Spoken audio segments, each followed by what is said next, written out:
stop scrolling. I'm about to tell you a story that will change the way you see protection forever. It's a story about a prophet, a well in Medina, a poisoned comb, and 11 knots that defied medical science. You probably recite Surah Al-Falaq every single day. Maybe before bed. Maybe in your Fajr prayer. But do you know why Allah sent it down?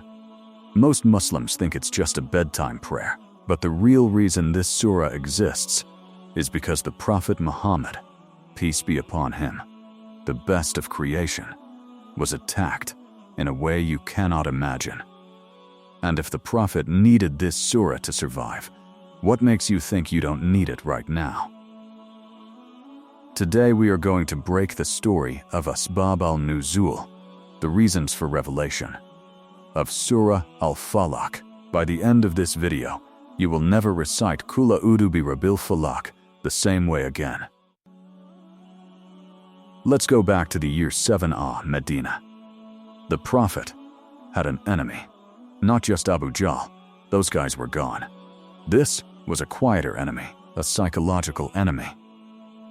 There was a Jewish man named Labid ibn al-Asam. Labid was a master of black magic, a sorcerer in an age where magic wasn't just a trick, it was a deep, dark science. He knew he couldn't defeat the Prophet with an army, so he tried to destroy him from the inside.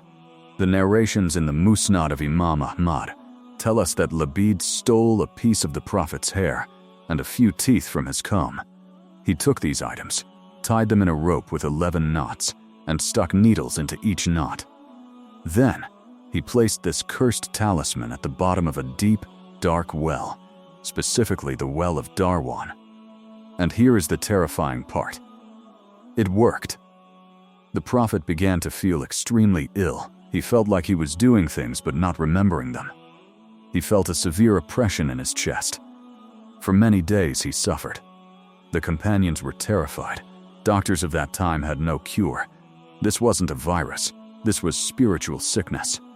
That is when Jibreel came down. Jibreel didn't bring a sword or a medicine bottle. He brought words. He revealed Surah Al-Falaq and Surah An-Nas. Jibreel told the Prophet about the well. The Prophet sent Ali and Ammar to the well. It looked just like any other water source, but the narration says the water had turned black. They drained it, moved a rock, and found the cursed comb and the rope. Then, a miracle happened.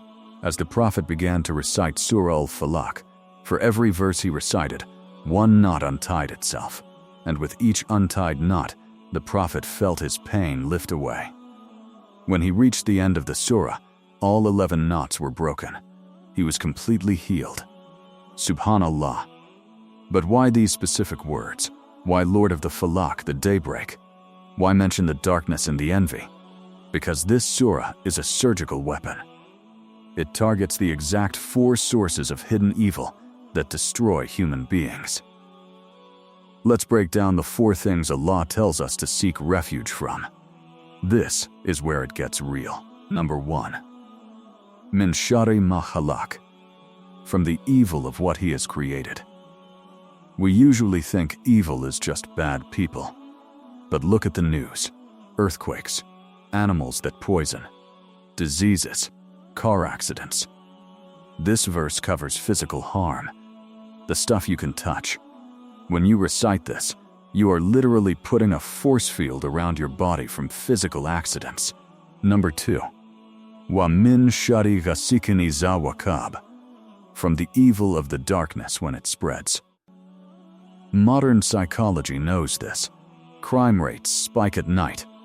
Depression gets worse at 2 in the morning. Shaitan is most active when the sun goes down. This verse is your night light.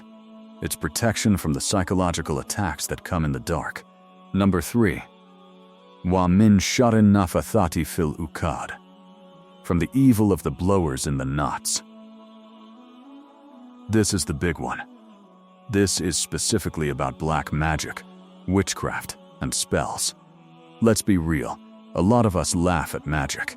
We think it is Harry Potter. But sihr, magic, is real in Islam. It can separate a husband and a wife. It can make you sick. This verse is Allah teaching you how to short-circuit the magicians. You don't need to go to an amil or a mullah who charges $500. Just recite this. It burns the knots. And number 4, wa min shari hasidin isa hasad, from the evil of the envious when he envies. This is the evil eye. Al-Ain. This is the number 1 killer of blessings today. We call it jealousy, but jealousy isn't just a feeling. It is a projectile. It shoots arrows from the soul of the jealous person to you. Notice the verse says Iza Hasad, when he envies, because the envier doesn't even have to touch you.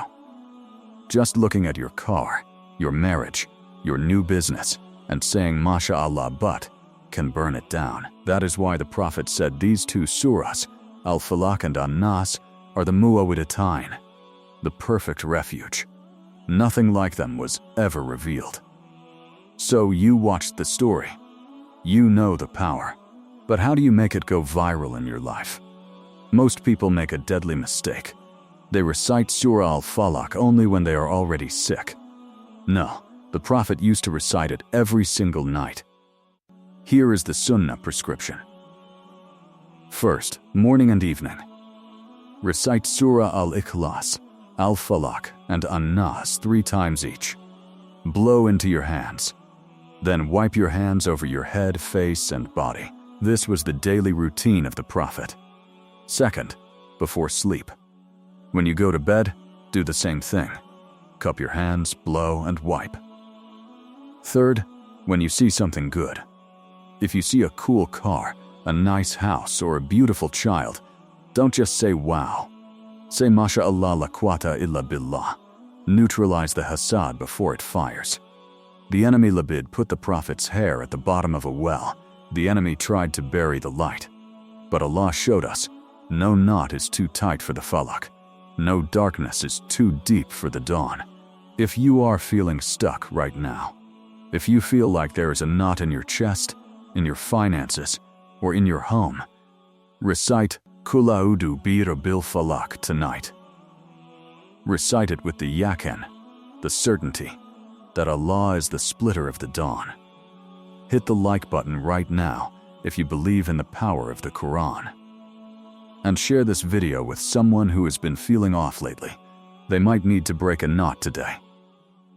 JazakAllahu Khairan. Assalamu alaikum.